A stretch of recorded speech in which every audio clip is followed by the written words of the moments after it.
ตอนนี้ฮอดเฮือนเลยเนาะมื้อนี้ก็ดีใจน้ำน้องเด้อยังได้ก็สู้ๆเด้อน้องเด้อตั้งใจให้เวียกให้งานหักเดียวใจเดียวแต่นี้ต่อไปเด้อเพราะว่าอันนี้จะเป็นบ้านเจ้าแท้ๆเด้บ้านพ่อแม่เจ้าคือเป็นบ้านสุขาวน้องก็เสียเศร้าในนึงคิดฮอดบ้านทุกคน เป็นยังไงน้องแม่เฒ่าได้ลูกไผ่ดีใจบ่ดีใจเนาะ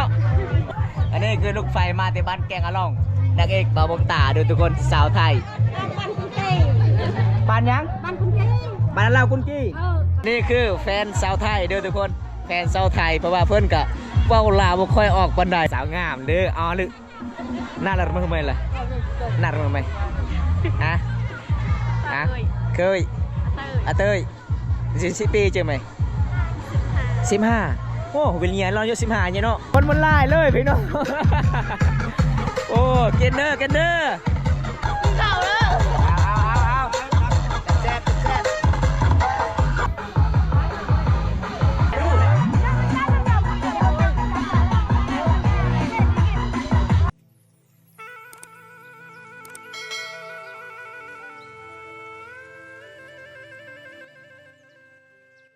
ขอบใจละลายไม่เท่าเฮากะสิไปเวียกพุ่นก่อน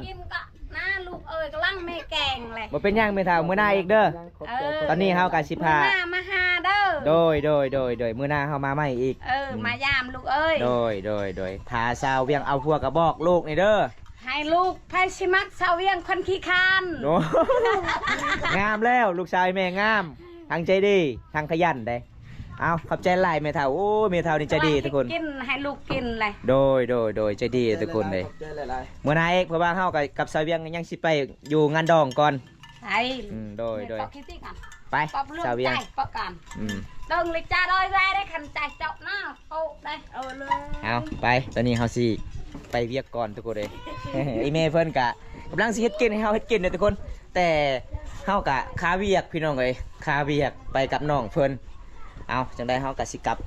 บอนจุดที่เขาเจ้าเฮ็ดงานดองแล้วว่าไปส่งน้องสาวไทยเอาผัวหมู่บ้านนี่เด้อพี่น้องเอ้ย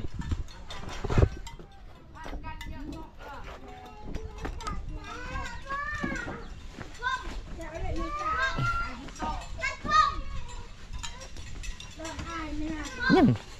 นึกปลาไม่กระชอบบ่นึกปลาหน้าหยกกี้ในกันนั่นลงกันเงี้ยเนี่ยดงใจให้ไอ้อะไรดงนั่นมีเบะไม่ไปดงกันเท่ถังเนาะเวียนเนี่ยรัวเตะเล่นไอ้บัดตัวไหนละปะเรียไประเบิดลักดงควายอยู่ที่เวียงแบบมุกกระต่ายตะนองมันเวียนนะครับมุกกระต่ายกรวงที่ไล่ดงอันเทเนิมแล้วไหนล่ะเทเนิมบอลนี้บอลนี้เปิดบอลวางนะครับการเปิดตระหนาตัวแม่ได้วินเลยนะพอให้มุนได้รั่วอันสะอุยบ้านนี้มวนหลายเดี๋ยวเบิกได้เดี๋ยวเห็นมันดังสีดงกระมอทางกระดูดงเลยไปเลยเดินเย็นตะนังเมื่อกี้เดินเย็นแกเอามาจังว่ามายังสลังเลยกูเฮิมกูสังเกตกูสอดดงงานกูเอาปักลงๆกันฮะกูไปดงในกี้เตยังตะนังเตđi ăn kia đấy đừng làm vậy này dân này có bên đó hả giờ bị rau con tí đó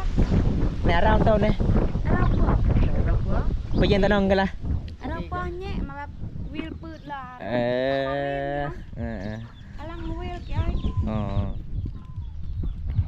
เอาน้องว่าหมู่บ้านนี่มีซองสื่อเลยทุกคนเป็นซองสื่อเขาเจ้ามาตั้งเลยโอ้เขื่อนเขาเจ้านี่มันสิพังมันแล้วเนาะน้ำน้ำดุงเลยcái này bỏ đặt tông quân này là tại sao mẹ nó cậy nó chú về rồi chú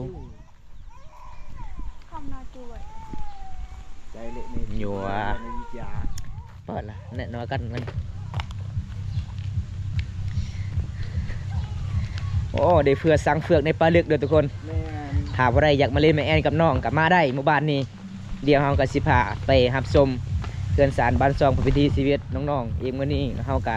ตามติดวิถีชีวิตน้องบ่ทันเพราะว่าเฮากะคาเวียกหลายทุกคนไปส่งเสาไทยเอาพัวก็เลยมื้อนี้ก็มาแวะเล่นอยู่เฮือนน้องก็สิพาไปเล่นอีเมย์ก็ใจดีลูกสาวก็ใจดีเด้อทุกคน หมู่บ้านน้องๆนี่สามัคคีเลยเนาะมีหยังก็ช่วยกันเด้ไปเบิ่งนี่บ่ทีมบ่ปะกันหักแฟงกันสุดยอดหลาย แม่น โอกาสหน้าจะเริ่มเด้อทักหาตอบเด้อเห็นแล้วก็โอ้ยกี่คุยเลย ทางไหนสิไปนะ บ่ว่าไปเห็นเฟซ ทางนี้ไป ลบทิมบ่ได้รับเลย เฮาก็ไปส่งเจ้าฮอดเฮือนเพราะว่าเฮาเอิ้นเจ้ามาที่เฮือนเด้ แม่น โอ้ทุกคนสาวบ้านหลายๆเด้เห็นบ่หลายคนเลยทุกคนสาวบ้านอันนี้คือหมู่บ้านของน้องเองเด้ทุกคนหมู่บ้านของน้องเองเด้ทางพูนก็จะเป็นสาวบ้านแกงอะลองผู้สาวหลายเลยทุกคนผู้สาวหมู่บ้านนี้พี่น้องน้ำสาวเบียงตอนนี้ฮอดเลยเนาะบ๊ายบายสิแน่สิกลับแล้วบ๊ายบายเอาทุกคนตอนนี้เฮากลับมาส่งน้องก็คือฮอดจุดบองเขาเจ้าเฮ็ดงานแล้วเพราะว่าเฮากลับมาเอิ้นน้องมาเล่นอยู่ในแอนอยู่เอิ้นอยู่ซานเพราะว่าเฮาก็สิไปหาพี่น้องเฮาบ้านแกงอะลองเขาเจ้ากำลังสิกินก่อนทุกคนอันนี้เป็นสาวหมู่บ้านอาลาวคุณกีได้มีแต่สาวสวยๆจบงามยังไงตอนนี้ฮอดเฮือนเลยเนาะมื้อนี้ก็ดีใจน้ำน้องเด้อยังได้ก็สู้ๆเด้อน้องเด้อตั้งใจให้เวียกให้งานหักเดียวใจเดียวแต่นี้ต่อไปเด้อเพราะว่าอันนี้จะเป็นบ้านเจ้าแท้ๆเด้บ้านพ่อแม่เจ้าคือเป็นบ้านสุขาวเอาอันนี้จะเป็นชาวไทยทุกคนเอากลับมาส่งอยู่เฮือนน้องอย่าเผาให้นี่น้อง คอยกันยังเป็นห่วงเจ้าคือกันเฮาเป็นพี่เป็นน้องกันแต่นี้ต่อไปเด้อน้องเด้อสู้ๆเอาพี่น้องอันนี้คือบ้านชาวไทยเฮากะเห็นแล้วน้องกะสงสารน้องหลายพี่น้องเอ้ยไปขึ้นเฮือนเลยน้องขึ้นเลยเดี๋ยวเข้าหาเจ้าโอ้พี่น้องน้องกะเสียเศร้าในนึงกินหอดบ้านทุกคน เป็นยังไงน้องแม่เท่าได้ลูกไผ่ดีใจบ่ดีใจเนาะอ๋อเพิ่นมาดีใจเด้อทุกคนเพิ่นได้ลูกไผ่ อันนี้คือลูกไผ่มาแต่บ้านแกงอะล่องนางเอกบ่าวบงตาเด้อทุกคนสาวไทย บ้านคุณเก้ บ้านยัง บ้านคุณเก้ บ้านเราคุณกี้ บ้านเรา โอ้บ้านเราคุณกี้เนาะโดยตอนนี้คือทีมงานเฮากับกำลังสิเฮ็ดกินทุกคนเห็นบ่เขาเจ้าก็สิเฮ็ดลาบซุปลาบบางคนก็ซอยพี่น้องเอ้ยเพราะว่าเฮามาหลายๆคนต้องเฮ็ดลาบคันสิแกงกับบ่พอกินเด้อทุกคน อันนี้เป็นงานแต่งสาวไทยสาวบ้านแกงล่องเฮากลับไปส่งฮอดเฮือนเจ้าบ่าวเจ้าสาวแล้วพี่น้องเอ้ยอันนี้เป็นบ้านแท้ๆของสาวไทยอีกประมาณ 3-4 เดือนเฮาก็สิเฮ็ดงานดองใหญ่หมู่บ้านเจ้าบ่าวไปเฮือนเจ้าสาวก็คือฟอยเมฆของสาวไทยบ้านแกงล่องเนาะทุกคนอันนี้ก็คือกับเจ้าขายต่ำได้โอ้ขายดีบ่น้องสาวขายดีบ่มื้อนี้บ่บาเงินเจ้าลายเลยเนาะ เพิ่นขายตำบักหุ่งแล้วก็ลูกชิ้นฮันดอกเด้อทุกคนเป็นนี่ล่ะพี่น้องเอ้ยเวลางานดองชนบทชุมพรบรูบ้านเฮาเห็นบ่ห้านเล็กๆน้อยๆในเซเว่นพี่น้องห้านเซเว่นในเล็กน้อยพี่น้องอันนี้คือสาบานแกงกะลองกระเจ้าก็กำลังรอทาสาวหนุ่มผู้ชายกำลังเฮ็ดกินได้พี่น้องเอ้ยเห็นบ่เพราะว่าสิขึ้นเฮือนมันก็บ่ได้มันเต็มหลายพี่น้องอันนี้เป็นเครื่องเสียงกระเจ้าก็สิพรลำวงอีกพดาผู้ใดยังนอนก็คือพรลำวงจุดนี้เด้เห็นบ่พี่น้องแบบนี้ล่ะพี่น้องเอ้ยงานดองชนบทชุมพรบรูมังกรบ้านเฮาเด้อพี่น้อง ประเดี๋ยวอยากกินยี่หยังอยากกินติดังหลอกอยากกินอยากกินอยากกินเอ้ยแม่เป็นแม่เลยอยากกินเฮิมยังอย่าลดอยากกินเฮิมเอาตอนนี้กับสาวบ้านแกงมาลองเฮากะสุบลาบกับสุเดชทุกคนเฮากะสีลังแตงโต้แตงกินพี่น้องเลยเห็นบ่กินข้าวกินน้ำแล้วบางคนยังนอนก็นอนบางคนยังเมื่อก็เมื่อมันเป็นตามประเพณีบ้านเฮาคือแบบนี้แหละพี่น้องลาบป่ามันก็โคตรลายเลยบ่สุดยอดเนาะฝีมือไอ้เพิ่นเนาะเก่งหลายได้เพิ่นมาแต่นครหลวงพี่น้องเพิ่นมาเฮียนได้ฝีมือมันบ่แม่นธรรมดาเด้อทุกคนสุดยอดพอกระทะเอ็มกี่ชุดยอดเอ้ยเดี๋ยวอยู่ก่อนเด้อเลิกกันไป ปลาสาวงามเถอะเนาะให้อายซอยได้บ่น้องฮะพี่น้องเอ้ยคันน้องบอกว่าซอยให้อายคอยสิแล่นไว้แล้วได้ว่าสาวบ้านนี่ก็คืองามแบบธรรมศาสตร์ได้ไปจะได้เนาะเอ้ยเพื่อนใครดีบ่มื้อนี้บ่ คือนั่งผู้เดียว เอ้ยเพื่อนใครกระแรมพี่น้องไอ้ไก่แล้วดูนาวเพราะว่าเคสนว่าชนไรเขาจะมากินของหวานๆบางคนก็ซื้อบางคนก็ไม่ได้ซื้อเอาทุกคนตอนนี้มันเท่ากับสีเกมขึ้นเขากันน้ำแล้วทุกคนอันนี้ก็คือสาวบ้านอาเรากุนเกเขาเจ้ากลับไปส่งเขาเพราะว่าเฮากับสีมาแบ่งซีนหรือว่าสีเฮ็ดกินกับสิเลียดเลยทุกคน ราะว่าสาวหมู่บ้านเขาเจ้าก็รอท่าได้รอท่าหิวข้าวหิวน้ำแล้วทุกคนอันนี้ก็คือผู้สาวหมู่บ้านนี่เขาเจ้ามาซอยเวียกพี่น้องโอ้เป็นแต่คนงามเนาะผู้สาวหมู่บ้านเจ้าน้องเจ้าบ่าวเนาะอันนี้คือแฟนสาวไทยเด้อทุกคนแฟนสาวไทยเพราะว่าเพิ่นก็เว้าลาวบ่ค่อยออกปานใดพี่น้อง สาวงามเด้ออ๋อหรือน่ารักมั้ยทำไมล่ะน่ารักมั้ยฮะฮะเคยอาเต้ย10 ปีเจอไหม15โอ้เวลียเราอายุ15เนี่ยเนาะ นายเนี่ยไปเจอเวียกไหนบ่ไปเจอเวียกไหนอ๋อ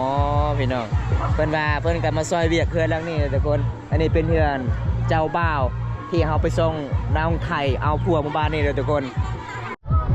ตอนนี้ผู้สาวกำลังสิล้างมือกินข้าวกินน้ำเลยเด้อทุกคนเห็นบ่อันนี้มีผู้สาวบ้านแกงอะล่องเด้เป็นทุกคนงามๆเลยทุกคนเดี๋ยวทักทายผู้สาวก่อนได้ซอสิงเจ้าสิกลับเลยบ่เจ้านะกลับเลยอ๋อเจ้าจะขี่รถนี่บ่ กินข้าวก่อนจึงกลับกินข้าวกันน้ำก่อนน้องเลยเอากับสิแกมกินข้าวกันน้ำก่อนหลังจากนั้นเขาสิกลับเด้อพี่น้องตอนนี้มันเท่ากับสิบแบ่งอาหารแหละพี่น้องเพราะว่าสาบ้านแกล่องเท่ากับมาละลายเท่ากับสิให้เด็กๆเด็กน้อยกินก่อนแล้วกับผู้ใหญ่กินตำลังเนี่ยพี่น้องว่าผู้สาวกับสิเกียมแหละพี่น้องผู้สาวกับรอทาคิวเลยรอทาคิวเด็กน้อยยังไม่ทันแล้วกินข้าวกินน้ำทุกคนให้เด็กน้อยกินก่อนแล้วกับผู้ใหญ่กินตำลังเลยทุกคนเอาตอนนี้ข้าเจ้ากำลังสิกินเลยทุกคนเห็นบ่คนมันไล่เลยพี่น้อง โอ้กินเด้อเอากินอิ่มแล้วครับกินอิ่มแล้วครับแซ่บบ่แซ่บ เอาทางนี้คือผู้สาวพี่น้องผู้สาวไล่เด้อสาวบ้านแกงอะล่องเด้อทุกคนเข้าแล้วแม่ผู้สาวกินทางนี้แล้วแม่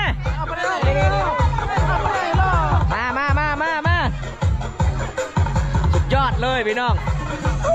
มิตรสาวบ้านแกงอะล่องในกินข้าวจีนี่ทุกคน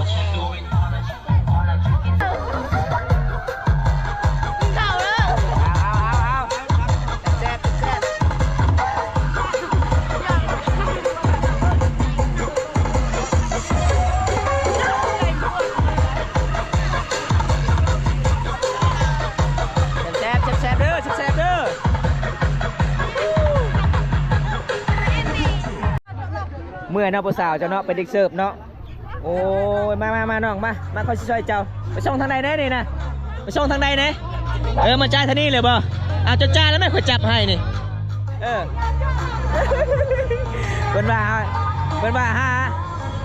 หาทงยางก่อนทุกคนเอามาซอยน้องแล้วทุกคนน้องเมื่อลาเดี๋ยวไปหน่อย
เอาทุกคนหลังจากเป็นดึกเสิร์ฟแล้ว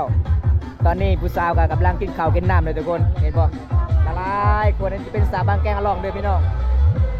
เป็นสาวบางงามเด้อ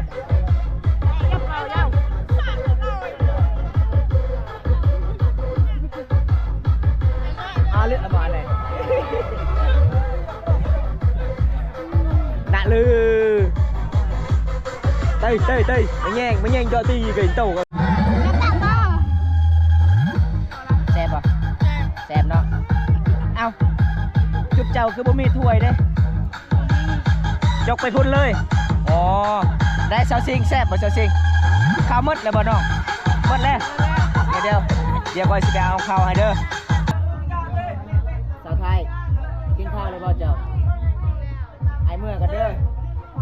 โอกาสหน้ามีเวลาว่างก็มาเยี่ยมมาย่างกันใหม่เนาะบ๊ายบายเนี่ยอาสิกลับแล้วตอนนี้บอมตากะสีลาสาวไทยก่อนเฮาสิกลับบ้านแล้วโอ้ยตกใจ คือว่าตกสารเนือนโอ้ยพี่น้องเอ้ยนี่ผู้สาวตกสารเนือนเกือบตกเด้อเอาจังได๋บอมตากะสิปิดไว้ตัวนี้ก่อนพี่น้องใครครับชมคลิปนี้แล้วก็อย่าลืมฝากกดไลค์กดแชร์กดติดตามกันด้วยเพราะว่าสาวไทยกะเพื่อนหลังนี้พี่น้องสาวไทยเอาผัวเลยว่าเฮาก็ไปส่งทางสามหมู่บ้านบ้านแกงอลองเฮาของสมาชิกมันเป็นตามประเพณีบ้านเฮาเด้อทุกคนอีกคลิปที่2บอมตากะสิได้ถ่ายน้องกะมือเฮ็ดงานแต่งงานใหญ่ในเขตชนบทชุมพรบุรีบ้านเฮาคือหมู่บ้านนี้ไปหมู่บ้านแกงอลองกันทุกคนจะได้บอมตากะสิปิดก่อนสำนี้ก่อนพี่น้องเอ้ยคลิปหน้าพบกันใหม่ขอกล่าวคำว่าสบายดีบ๊ายบายเอาจ้ะโอ้สาวอยากกินข้าวบ่ได้เอิ้นคอยเลยเนาะ แซ่บเนาะไม่เท่าเนาะโอ้เอาไปก่อนเลย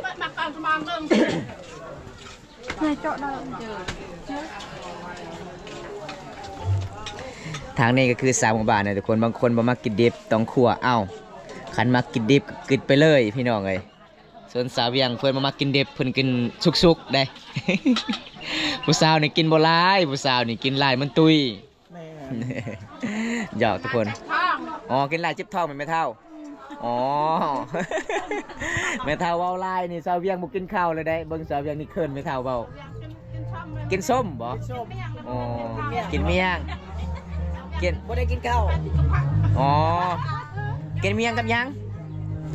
มากยังจันเทโอ้เทคือมักแท้เนาะ